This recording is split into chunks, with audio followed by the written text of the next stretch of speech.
नमस्कार, बहुत स्वागत है आप सभी का। आप मुझे न्यूज़ 18 के डिजिटल प्लेटफॉर्म पर देख रहे हैं। मैं हूं आपके साथ जया मिश्रा।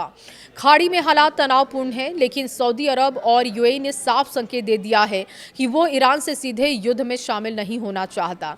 अमेरिका और इजरायल के हमलों के बाद ईरान ने जवाबी हमले किए, जिनमें खाड़ी के कुछ ठिकाने भी निशाने में आए हैं और बावजूद खाड़ी देशों ने संयम बरतने का फैसला किया है। सूत्रों के मुताबिक सऊदी के क्राउन प्रिंस मोहम्मद बिन सलमान ने बहरीन के नेताओं से बातचीत की है। फोन पर यह बातचीत हुई है।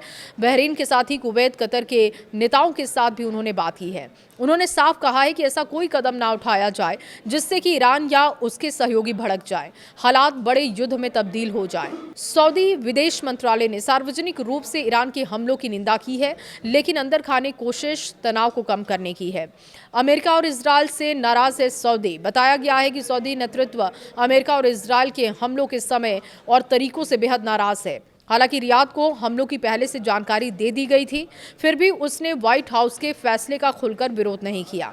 अमेरिकी राष्ट्रपति डोनाल्ड ट्रंप के नेतृत्व में लिए गए फैसले में मिडिल ईस्ट के सहयोगियों की उन अपीलों को नजरअंदाज कर दिया गया जिसमें कहा गया था कि समझौते की संभावना बन रही है। ओमान के विदेश मंत्री बद्र अल बुसैदी ने हमलों पर निराशा जताई है। अमेरिका और ईरान के साथ बातचीत में अहम भूमिका निभा रहे हैं। बुसैदी ने कहा कि ये कदम न तो अमेरिका के हित में है और न ही दुनिया की शांति के लिए सही है।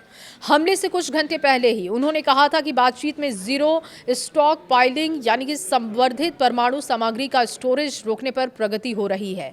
क्यों जंग में शामिल नहीं हो रहे खाड़ी देश, अब ये भी समझिए।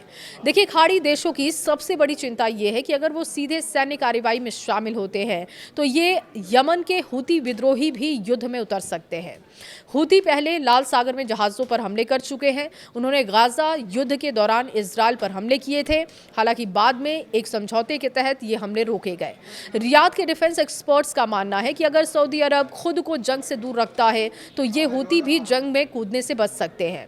इसी वजह से सऊदी नेतृत्व न्यूट्रल रवैया अपना रहा है और इसके साथ ही सऊदी हर संभव चैनल तनाव कम करने पर भी फोकस कर रहा है। कोशिश इसकी लगातार देखी जा रही है। दुबई में फेयरमोंट होटल और जेबेल अली पोर्ट जैसे ठिकानों पर ईरान के हमलों के बाद यूएई पर दबाव भी बढ़ा है। यूएई के मंत्री रीम अल हाशमी ने कहा कि उनकी जमीन का इस्तेमाल ईरान पर हमला करने के लिए नहीं होना चाहिए। हालांकि उन्होंने ये भी जोड़ा है कि अगर हालात बिगड़ते हैं तो फैसला हालात के मुताबिक भी होगा। कतर के पूर्व प्रधानमंत्री हमद बिन जासिम ने भी खाड़ी देशों से अपील की है कि वो सीधे टकराव से बचें।